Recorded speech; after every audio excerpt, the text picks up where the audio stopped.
moment, nous sommes jeudi. Je suis vraiment désolée, pardonnez-moi. Je n'ai pas pu vous prendre avant. Dans mon travail, fin juin veut dire atterrissage semestre des clients. Et du coup, je cours partout. Cette semaine, il fait juste super chaud. Vous voyez, ma coiffure qui ne sert strictement à rien. Tellement il fait chaud, il fait même lourd, on attend qu'il pleuve, mais il ne pleut pas. Donc c'est un enfer, donc du coup je viens aujourd'hui. Je viens vous annoncer déjà une bonne nouvelle, parce que j'ai l'une d'entre vous qui m'a demandé s'il était possible d'avoir lors de mes vidéos ou les photos que je prends pour la miniature YouTube, de les avoir à l'endroit. Alors moi, youtubeuse en carton que je suis, je ne savais pas trop comment ça fonctionnait, et j'ai réussi à trouver. Donc normalement pour ce vlog là, vous aurez les photos des... Pardon. Excusez-moi, comme quoi vous voyez, je me fais même emmerder à la maison, je suis désolée. Du coup, je sais plus ce que je vous disais. Oui, du coup, j'ai trouvé le système pour vous faire pour vous mettre les couvertures à l'endroit, que ce soit sur photo ou vidéo. Donc normalement, ça devrait fonctionner pour cette vidéo-là. Alors, je voulais notamment vous parler d'un livre audio que j'ai terminé. Alors là, c'est pareil, je pense que je vais faire une nouvelle expérience. Parce que je vais essayer de vous caler la couverture quelque part par là, si j'y arrive. Sinon, si j'y arrive pas, eh bien, faudra se débrouiller, d'accord? Faudra imaginer. Alors, j'ai écouté le roman Le secret du mari de Liane Moriarty, qui franchement... je ne sais pas comment s'appelle la dame qui raconte l'histoire, mais pépite, elle est géniale. Elle prend différentes voix suivant les personnages. Elle peut aussi bien faire les personnages masculins que féminins. Enfin, franchement, c'était tip top. L'avantage de ce roman-là, de Liane Moriarty, c'est la première fois que j'en écoute un et c'est la première fois aussi, c'est le premier livre, puisque j'avais regardé Pretty Little Liars sur Netflix, mais je ne l'avais pas lu. Donc j'ai décidé de prendre ce roman à l'audio, à la médiathèque. Et en fait, chaque chapitre, on alterne un personnage. Donc on va suivre 3 femmes particulièrement, et chaque chapitre, on va avoir une femme différente. Après, les chapitres sont quand même assez longs pour que dans notre tête, on puisse s'ancrer le personnage. C'est-à-dire que, par exemple, on va être avec Cécilia, et on va, petit à petit, ça va nous revenir le nom des personnages de la vie de Cécilia. Ça nous laisse le temps de remettre le contexte en place suivant les personnages. Et à un moment donné, je pense vers le milieu du roman, les 3 femmes vont se croiser sans forcément savoir qui elles sont. Nous, on va savoir des choses qu'elles ne sont pas, qu'elles ne savent pas, pardon. Et ça va être juste fantastique. Je me suis juste sorti l'application Babelio parce que je me souviens pas de tous les personnages. Donc en premier, on a Cécilia qui est une mère de famille, une épouse aussi, donc une mère de famille de 3 enfants. Ça va être vraiment la femme super mince, vendeuse de Tupperware qui fonctionne super bien, qui fait partie pas des délégués de classe, mais des parents délégués, ou je sais plus comment on appelle, n'ayant pas d'enfants, c'est très compliqué à savoir, je me souviens plus, qui fait partie des... je sais plus, des parents d'élèves, voilà, qui fait partie des parents d'élèves, qui organise. C'est le genre de personne qui va faire les muffins, qui va être réglé comme du papier à musique, qui a prévu depuis 2 ans l'anniversaire pirate de sa dernière. Enfin, voilà, franchement, on a l'impression que tout est réglé au millimètre dans sa vie, que tout va bien, jusqu'à ce que, bien sûr, un secret lui explose en pleine figure. La deuxième personne, c'est Rachel, que nous suivons, qui est secrétaire dans une école catholique, si je ne me trompe pas, une école de bonnes sœurs. Je ne sais pas trop comment on appelle ça non plus, c'est un peu compliqué. Et qui a toujours été secrétaire dans cette école-là, et qui, elle, a perdu un de ses enfants pendant qu'elle était adolescente, quand elle avait... je crois qu'elle avait 14 ou 15 ans, Jenny, quand elle est décédée. Et puis elle est décédée, elle a surtout été tuée, elle a été retrouvée étranglée. Donc voilà. Elle est focalisée en fait sur un suspect en particulier qui est le prof de sport qui pour elle c'est le tueur. C'est lui qui a tué sa Jenny, elle en est sûre, elle en est persuadée. Mais est-ce réellement lui? Bonne question. Et nous avons également le troisième personnage qui est... Je n'ai plus le nom. J'essaye de le retrouver, mais je ne suis même pas sûre de le trouver. Je regarde vite fait. Rachel, Cécilia. Ah oui, Tess. Tess qui est mariée à Will. Qui a un petit enfant qui s'appelle Liam. Elle a monté sa propre boîte de conseil du coup avec son mari et sa cousine avec qui elles sont fusionnelles comme ça depuis l'école primaire. Et un soir, ils vont lui demander de lui parler. Ils vont se réunir à une table et Will et sa cousine. Ah punaise, ça y est, j'ai mangé le nom de la... Bethany? Non. Ah! Ça y est, j'ai perdu le prénom. Attendez, je vais essayer de le retrouver. Le problème, c'est que voilà, c'est qu'il y a énormément de personnages et je ne sais jamais... J'arrive jamais à retenir les prénoms. C'est... Bah, j'ai plus le nom, je suis vraiment désolée, mais ça me revient pas. Et du coup, pour en revenir à l'histoire, pour ça, ils vont demander à Tess de lui parler. C'est là où Will et sa cousine vont lui apprendre qu'ils sont tombés amoureux. Ils n'ont pas couché encore ensemble, mais ils sont tombés amoureux. Voilà. Donc du coup, la mère de Tess s'est fracturé la cheville ou s'est cassé la cheville. Donc du coup, elle va en profiter pour aller voir sa mère. Elle va embarquer son fils Liam, qu'elle va inscrire à l'école où travaille Rachel. Voilà. Donc, savoir quel secret se cache en dessous, parce que si Liane Moriarty a écrit un roman, c'est bien qu'il y a anguille sous roche, sinon elle n'écrirait pas de roman. Et franchement, ce roman, c'est une pépite. À l'audio, en tout cas. Pour moi, à l'audio, je l'ai adoré. Bon, il est quand même un peu long, hein, parce que je l'ai écouté la semaine dernière. Je l'ai écouté le mercredi, le jeudi... Non, je l'ai écouté sur 4 jours. Mais bon, après, je fais beaucoup de voitures sur ces 4 jours-là. Et ce roman à l'audio, pépite. Je retiens encore une fois à remercier, on ne sait jamais si elle passe par là, celle qui nous raconte l'histoire, qui fait qu'on rentre dans le roman comme ça. Et voilà, du coup, pépite. Un autre roman que j'ai lu. Celui-ci, papier. J'ai lu, du coup, Si loin, si proche de Françoise Bourdin. Alors là, par contre, on est dans une toute autre ambiance. Donc, on suit Lorenzo, qui a ouvert son propre zoo, mais pas un zoo comme les autres, où il n'y a pas... comment je pourrais vous dire? C'est vraiment un zoo où il n'y a que ça, en fait. Il n'y a pas... il n'y a pas de jeu pour enfants, il n'y a pas de spectacle pour otaries. Voilà, il est vraiment dans le fait de montrer aux gens les animaux, leur habitat où ils sont actuellement. Malheureusement, voilà, il essaye de leur donner le plus de place possible, mais ça n'est jamais assez pour des animaux qui sont censés parcourir des milliers et des milliers de kilomètres. Mais voilà, au moins il se dit que ils ne sont pas braconnés comme ça peut se faire au Kenya. C'est pour ça que un de ses anciens camarades d'école, Benoît, va lui proposer de passer 3 semaines, un mois dans sa réserve au Kenya pour qu'il puisse voir la différence de ce que c'est que de s'occuper d'animaux qui sont dans une réserve naturelle plutôt que dans un zoo. Et Françoise va nous montrer que en Afrique, il y a du braconnage pour les défenses des éléphants. Et puis voilà, je suis en train de réfléchir à la suite, mais ça s'arrête là au niveau du braconnage au Kenya. Une autre partie de l'histoire, c'est que il est sorti, Lorenzo est sorti à l'époque de ses études avec Julia.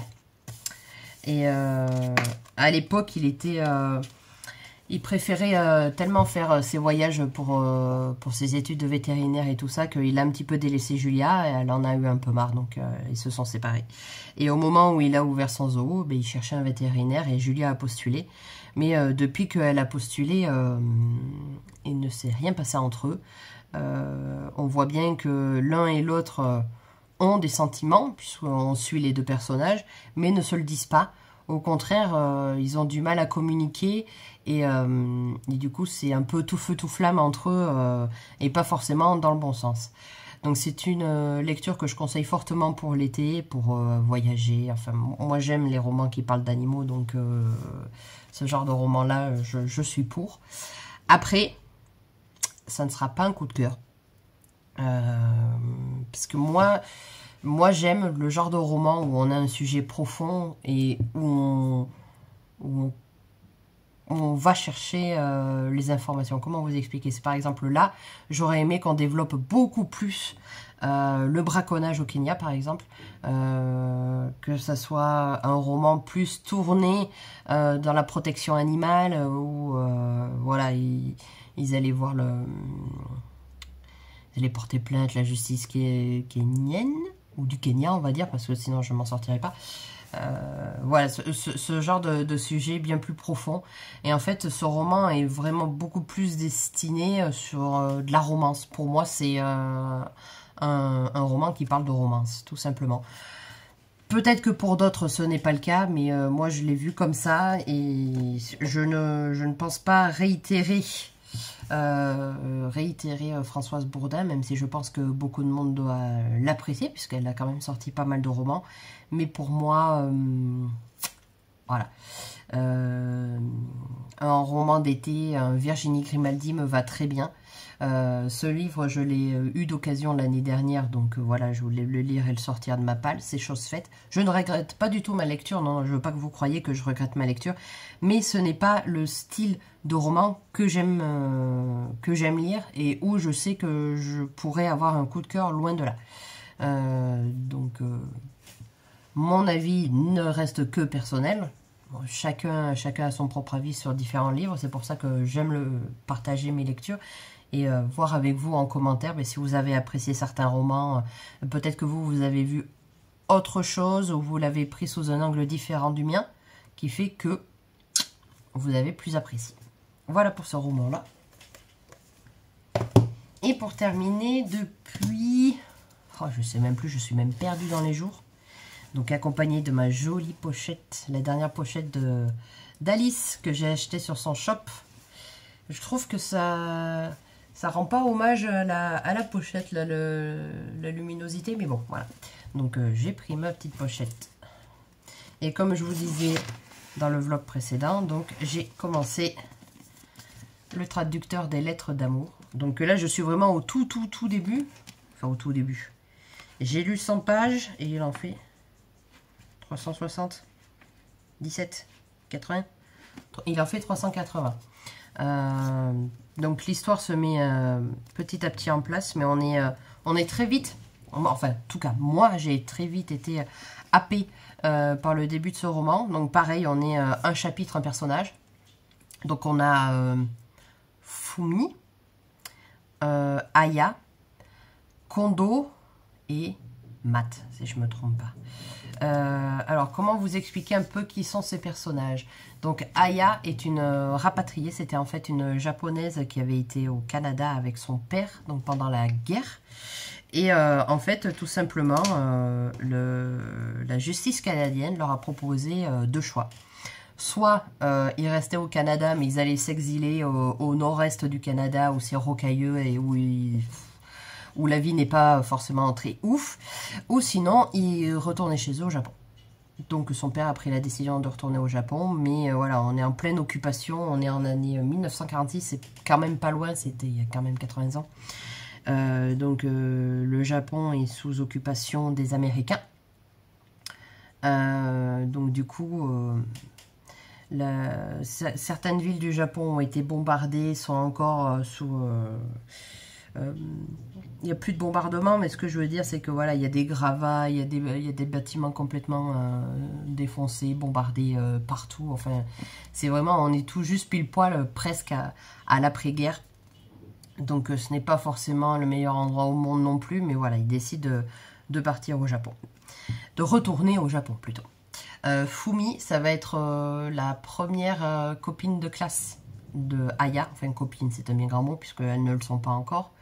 Mais en gros, le professeur principal a missionné Fumi de s'occuper d'Aya pour qu'elle s'adapte et puis elle puisse mieux s'orienter, mieux parler, enfin voilà, pour qu'elle se sente vraiment intégrée. Voilà, c'était le mot que je cherchais. Intégrée.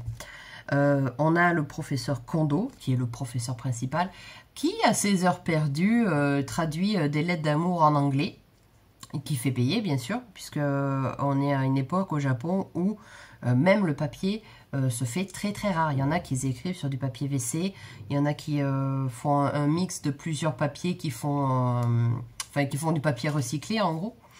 Et voilà, il y a des dames qui demandent à ce qu'il y ait des lettres d'amour qui soient traduites en anglais, mais pour les Américains forcément. Voilà. Pour pouvoir communiquer avec les soldats américains dont elles sont tombées amoureuses, mais où j'ai l'impression que les soldats américains ne sont pas là pour tomber amoureux. Bref. Et après, nous avons Matt, qui lui est traducteur de courrier pour le général, si je ne me trompe pas, mais le général MacArthur, voilà. Où les Japonais lui écrivent des lettres pour lui demander d'avoir moins de rationnement alimentaire,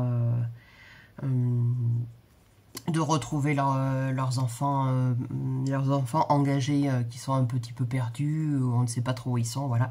Et j'en suis là pour le moment. Donc, roman très addictif parce que moi, je sais que pour moi, je m'étais toujours imaginé qu'il n'y avait que la France qui avait été en guerre. Vous allez me dire, c'est complètement con, puisque dans tes cours d'histoire, normalement, ils sont censés te dire que Hitler, il a fait la guerre à tout le monde. Mais voilà, quand on vous apprend l'histoire de la France, on ne vous apprend pas l'histoire du Japon.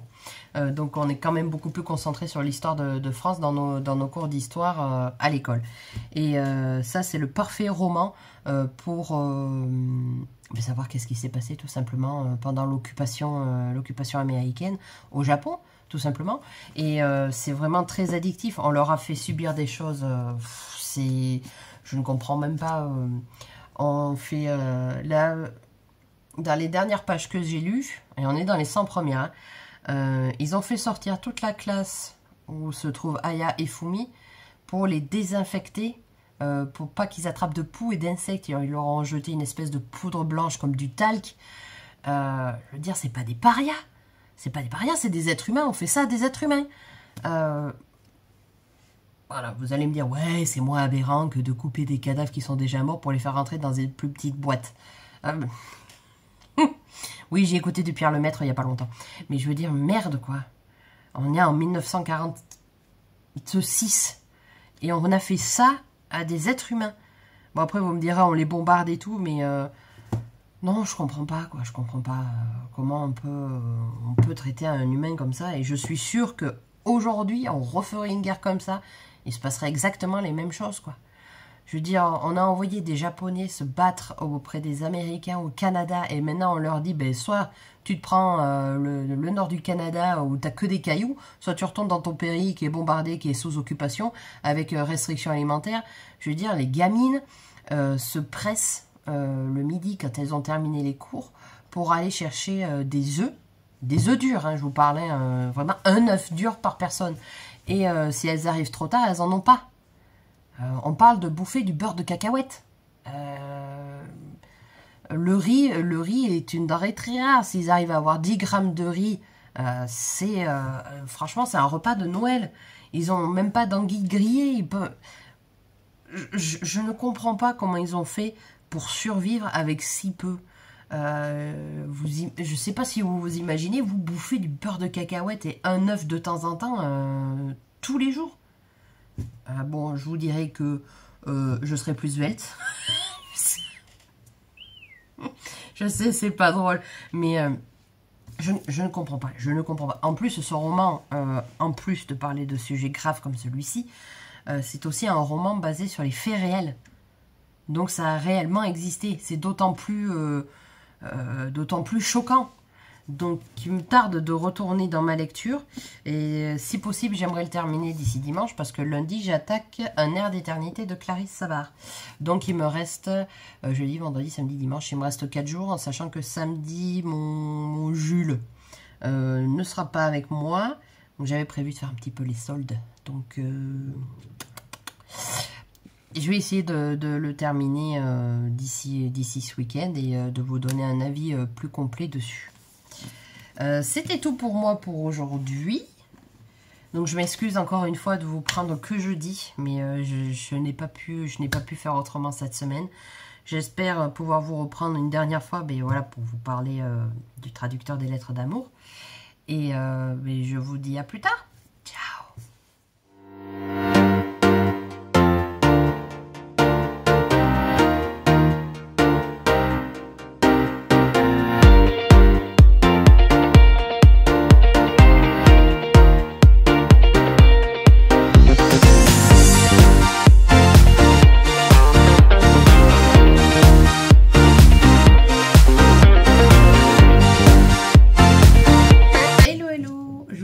Nous sommes samedi, j'espère que vous allez toujours bien, que vous appréciez toujours cette vidéo.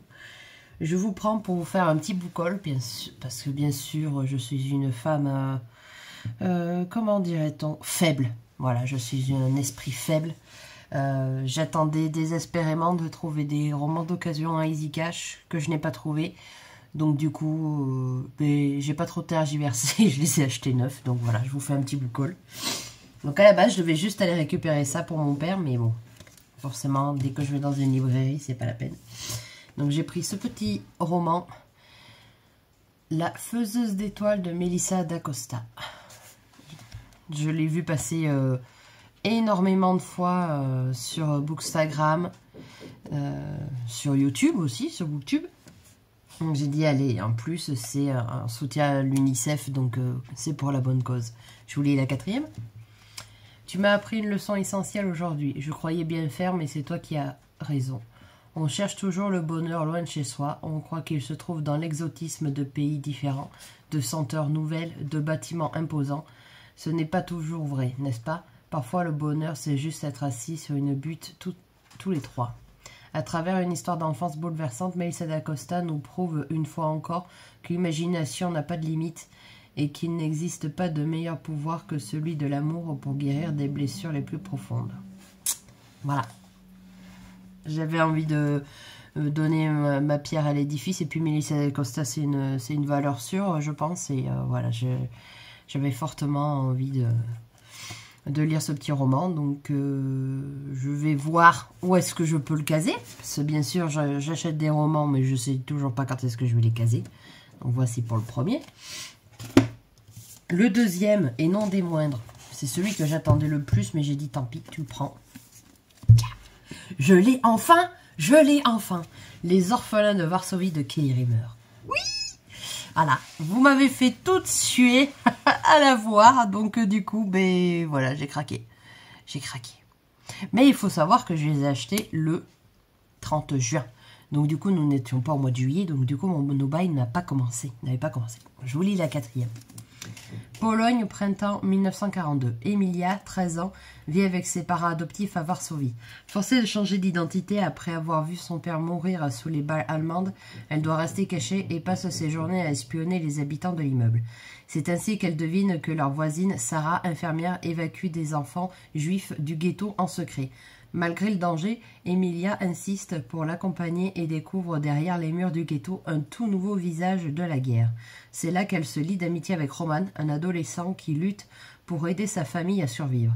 Mais un jour, les parents de Roman sont confrontés à un choix terrible, confier leur dernière-née, âgée de quelques mois à peine, aux soins d'inconnus pour la sauver du ghetto, ou la voir mourir.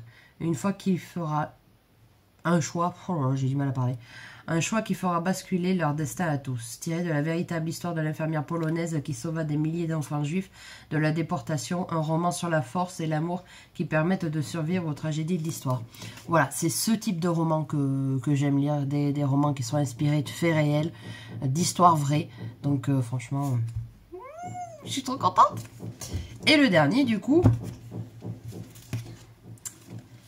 hop là, j'ai pris L'indifférence de Loki d'or de Valentine Stergan qui a reçu le prix du livre romantique 2003 des éditions Charleston. Je vous lis la quatrième. Bien plus que de bons rapports de voisinage, j'ai décidément du mal à lire et à dire les mots. Je reprends. Bien plus que de bons rapports de voisinage, ce qui lie Faustine à Georges, son voisin retraité, est une amitié fusionnelle et unique. C'est Georges qui lui a porté secours lorsqu'elle a débarqué seule, enceinte de 8 mois, dans cette petite ville normande. Depuis, il est devenu comme un père pour elle et un grand-père pour son fils Tristan. Aussi, lorsque le vieil homme décède sans héritier direct, mère et fils décident de fouiller dans le passé de ce voisin mystérieux. Que la maison de Georges soit léguée à des lointains cousins qu'il ne connaissait pas est une fin inconcevable. À la faveur d'une photo retrouvée et d'une lettre énigmatique, les voilà tous les deux prêts pour une enquête qui les mènera jusqu'en Angleterre. Ce voyage pourrait bien bouleverser leur vie, car les eaux dormantes ne sont pas toujours aussi calmes qu'il n'y paraît. À la fois émouvant et dans l'air du temps, un roman d'amitié, d'amour passé et de secrets inavoués. Et on a la vie de Clarisse Sabard, des personnages attachants, une petite dose d'humour et un secret bien mené, le tout porté par une plume sensible. Voilà, il me donne fortement envie. J'ai même pas regardé l'avis des filles sur dans leur roman. Lily's Reading, un vrai bijou, une gourmandise qu'on dévore jusqu'à la dernière miette. Valentine Stergan nous embarque dans un voyage que vous n'êtes pas prêt d'oublier. Les lectures de Maman Plume, un très joli coup de cœur pour ce joli roman qui conte l'amour d'une manière si belle et si poétique, d'une plume fluide et agréable.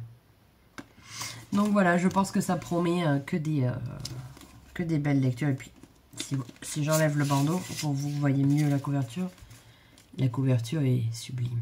Ça donne envie de retourner à la plage, de retourner en vacances. Mais je suis pas prête d'y retourner encore. Voilà pour les achats. Et bien sûr, je n'ai pas pu résister. Des fois, je vous partage sur Booksta des photos de ma ville. Et j'ai vu que maintenant, il en avait tiré des cartes pour envoyer, hein, forcément, pas des cartes bancaires. Donc voilà. Sachez que chez nous, chaque été, on a des parapluies qui poussent dans notre centre-ville. Bon, en ce moment, le centre-ville, c'est pas trop ça, mais voilà. Ils ont décidé de péter tous les sols pour refaire tous les sols, forcément. Donc, à voir ce que ça donne après. Mais voilà, j'avais très envie de m'acheter cette petite carte. Et je pense qu'il y en aura aussi d'autres à suivre. Voilà. Si vous aimez bien ce genre de photographie et que vous aimez bien ma ville, pour ceux qui savent où j'habite, je vous mettrai en barre d'infos le lien du compte Instagram du photographe. Voilà. Sur ce qui concerne le book haul, c'est terminé. Ma lecture en cours, je suis toujours dans le traducteur des lettres d'amour. Et j'en suis à la page 219. Et il fait, je pense que je vous l'ai déjà dit, le nombre qu'il faisait, mais 379. Donc il me reste une 150aine de pages à lire. Donc je pense que d'ici demain, je l'aurai terminé pour attaquer la nouvelle semaine avec un nouveau roman. Je me posais la question de savoir, quand vous commencez un roman en fin de mois et qui va déborder sur un nouveau, comme là, moi, celui-ci, je l'ai attaqué fin juin et il va être terminé début juillet. Est-ce que vous le comptez dans le mois de juin ou vous le comptez dans le mois de juillet, par exemple? Je sais que moi, tout livre lu au mois de juin, s'il est terminé au mois de juillet, ça comptera dans mon bilan du mois de juin. Donc, n'hésitez pas à me dire en commentaire comment vous comptez les romans que vous lisez en fin de mois. Donc, je reviendrai sûrement demain pour vous faire le bilan de lecture de ce joli roman. Franchement, je passe un très très bon roman. C'est toujours très prenant comme histoire parce que Ben, le Japon sous l'occupation américaine, finalement, c'est pas si joyeux que ça. Il se passe des choses qu'on imagine très bien, mais voilà, on se dit jamais que il s'est passé la même chose dans un autre pays, quoi. Donc j'espère que ce roman se terminera bien, qu'ils retrouveront un personnage. Je veux pas trop vous spoiler, sinon ça serait pas drôle. Pardon. Je m'excuse vraiment. J'ai énormément de soucis de sommeil en ce moment. Je vais faire les tests du sommeil normalement la semaine du 19 juillet. Et j'espère que ça va me dire que ben, je n'ai pas un assez sommeil réparateur, parce que sinon je ne comprends pas. Je suis tout le temps fatiguée en fait. À partir du moment où je me lève, au moment où j'ouvre les yeux, je suis déjà fatiguée. Et plus la semaine passe, plus je suis mort de fatigue des fois. Et les jeudis, quand je prends la route, j'ai peur de m'endormir au volant, hein, très concrètement. Donc j'espère vraiment qu'on pourra me trouver une solution à mon problème. Et en espérant que mon problème est physiologique et pas psychologique. Parce que là, si c'est ça, ça va être un peu plus compliqué à trouver de solution. Bon, sur ce, j'en ai fini avec vous aujourd'hui. Et je vous retrouverai sûrement demain pour vous faire le bilan lecture du traducteur des lettres d'amour. Je vous souhaite une bonne journée. Ciao! Hello tout le monde, je vous prends exceptionnellement lundi. Je suis désolée, je n'ai pas pu mettre le bookmag en ligne hier pour que vous l'ayez ce matin. Parce que tout simplement, j'ai une amie qui a accouché, que hier était le seul moment où je puisse aller voir son petit bout de chou. Donc voilà, la vie, hein, personnellement, on n'y peut rien. Je vous prends vite fait, parce que non, je ne clôture pas ce vlog tout de suite, pour vous montrer l'envers de décor des photos Instagram. Je vous montre ça tout de suite. Voilà, je vous montre un petit peu mon studio photo. Donc nous sommes sous la fenêtre. Le plaid qui sert de toile. Et la mise en scène pour les romans pour le mois de juillet, que vous allez voir en ligne sur Instagram petit à petit. Donc il faut savoir que toute la déco vient de... pas de Weldom, mais j'allais dire des conneries. d'Action. Sauf la petite guirlande que vous voyez là, hop, qui fait tout le tour, qui elle vient de La Farfouille. Voilà, c'était pour vous montrer un petit peu l'envers du décor d'Instagram. Je vous reprends tout à l'heure pour clôturer ce vlog. A tout à l'heure. Et recoucou. Du coup, j'en profite, je viens de terminer toutes mes photos pour le mois de juillet des livres que j'ai lus. Malheureusement, il y a... c'est 1 ou 2 livres audio.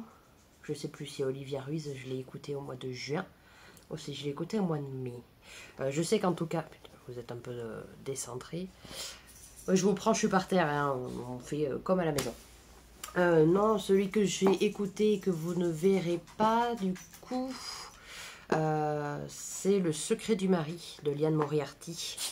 Parce que je ne l'ai plus, vu que c'est des emprunts que je fais à la médiathèque et que j'ai pas tout le temps envie d'écouter des livres audio. Donc du coup, j'essaie de vous glisser la couverture dans la vidéo. J'espère que j'y arriverai. Ça sera un premier crash test, donc on verra bien.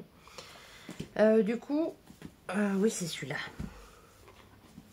Hier soir, j'ai terminé du coup le traducteur des lettres d'amour de Lin Kutsukake. Et je dirais pas que c'est un coup de cœur. Je donnerais 5 étoiles à ce roman, franchement. Il ne m'a pas manqué grand-chose pour un coup de cœur. Bon, après, j'ai des soucis de dodo en ce moment. Alors, je suis peut-être moins influençable sentimentalement parlant. Parce que je suis fatiguée. Mais ce roman est une pépite. Si vous aimez le Japon, si vous voulez apprendre l'histoire du Japon dans les années 1940, ça se passe en 46 exactement, franchement foncez, l'écriture elle est fluide, ça se lit tout seul. Je sais pas comment vous décrire l'écriture de l'autrice, c'est comme si on prenait une pause pour le thé, un moment suspendu quand j'ouvre ce roman, pourtant qui traite de sujets assez important quand même. On parle de l'occupation du Japon. On parle du Japon sous l'occupation américaine. Voilà, c'est peut-être mieux dit comme ça. Et du coup, ils disent que les États-Unis les ont délivrés de la guerre, mais voilà, ils ont des restrictions alimentaires. Le Japon est entièrement bombardé, donc c'est plein de ruines partout. Ils ont des vêtements troués. Ils ont vendu leur kimono pour essayer d'avoir une portion de riz. Et une portion de riz est tellement rare au Japon à cette période-là. Je tire mon chapeau au peuple japonais pour ceux qui en tout cas ont réussi à tenir cette guerre et cette occupation, parce que franchement je suis pas sûre que moi j'y arriverai en ayant des restrictions alimentaires. Vous connaissez ma passion pour McDo, quoique c'est américain, donc si jamais on se fait occuper par les Américains, je suis tranquille. C'est du grand n'importe quoi, je suis désolée. Et pourtant on est que lundi. Bref, vous voyez mon état de fatigue. Non, vraiment, l'écriture est fluide. En plus, ce que j'aime bien, c'est que à chaque début de chapitre, vous voyez, on a hop, le petit dessin du fleur de cerisier du cerisier en fleurs, qui est magnifique. Les chapitres sont quand même assez courts. Ils ne durent pas plus de 3-4 pages pour certains. Il y a beaucoup de dialogues, donc ce qui permet de lire les pages beaucoup plus vite. En plus, pour moi, il est court parce qu'il fait 380 pages.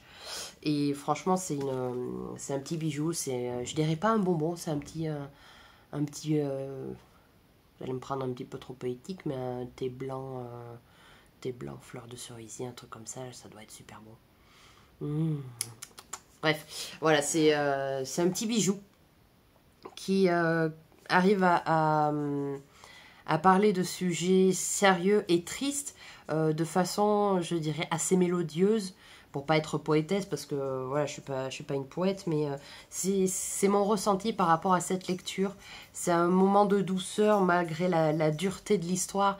Et franchement, voilà, si vous voulez le lire, si vous l'avez dans votre palle, que vous l'avez pas lu, franchement foncez, vous allez passer un excellent moment. Franchement, moi j'ai adoré. Comme je vous dis, à ça du coup de cœur, mais franchement 5 étoiles. Il y a le chien qui vous montre ses fesses. Et toi, qu'est-ce que tu fais? T'es content d'apparaître sur la vidéo? Ah oui, qu'il est content. Bon, bref. Voilà, donc Pépitas, allez-y. Il n'y a aucun souci là-dessus. Enfin, pour moi, j'ai adoré. La couverture, en plus, est sublime. Voilà. Voilà mon avis. Enchaîne maintenant, Coralie. Du coup, ça, c'est ma dernière lecture du mois de juin. Donc j'avais fait un sondage sur Instagram pour savoir si vous étiez plutôt team dernière lecture du mois comptée dans le mois fini ou comptée dans le mois en cours. Donc du coup, vous êtes à 68% comme moi compté dans le mois fini. Donc ce mois-ci, j'aurais lu 1, 2, 3, 4, 5... non, 1, 2, 3, 4, 5, 6 romans, un livre et un roman graphique. Et j'aurais écouté 2 romans. Donc j'ai écouté... Non. Et si, donc je pense qu'Olivia Ruiz, je l'ai écouté au mois de juin. Et j'ai écouté Le secret du mari, du coup, de Liane Moriarty. Voilà, voilà. Donc je pense que par contre, cette semaine ou la semaine prochaine, j'ai envie d'écouter celui-ci. J'ai envie de me lancer dans l'audio de Melissa d'Acosta. Donc on verra bien ce que ça donne à l'audio. Et sinon, je le prendrai tout simplement à l'écrit. Voilà, c'était tout pour moi pour ce nouveau book mag. Je vous reprends, je pense, tout à l'heure pour vous présenter un petit peu les lectures que j'ai prévu de lire cette semaine. Il n'y en a pas beaucoup parce que généralement ce que je fais, c'est que je me prévois qu'une seule lecture sur la semaine. Et si j'ai fini le livre par exemple mercredi ou jeudi, j'en prends un deuxième pour le lire de vendredi au dimanche. Vous voyez là, sur cette étagère là et celle-là là-haut, c'est ma palle de l'été jusqu'au mois d'août pour le challenge Paye ton slip de Séverine. Donc je piocherai soit dans ces romans-là, ou soit je choisirai une autre option de l'autre côté. Parce que là derrière, ce que vous voyez, c'est ma bibliothèque de romans lus. Ma bibliothèque de PAL, elle est juste là, derrière vous, vous ne la voyez pas. Donc je vous souhaite une excellente semaine, en sachant que bon, malheureusement elle aura déjà commencé. Et je vous souhaite de belles lectures et je vous reprends du coup dans le prochain Book Mag, je pense tout à l'heure ou voire demain matin. Ciao!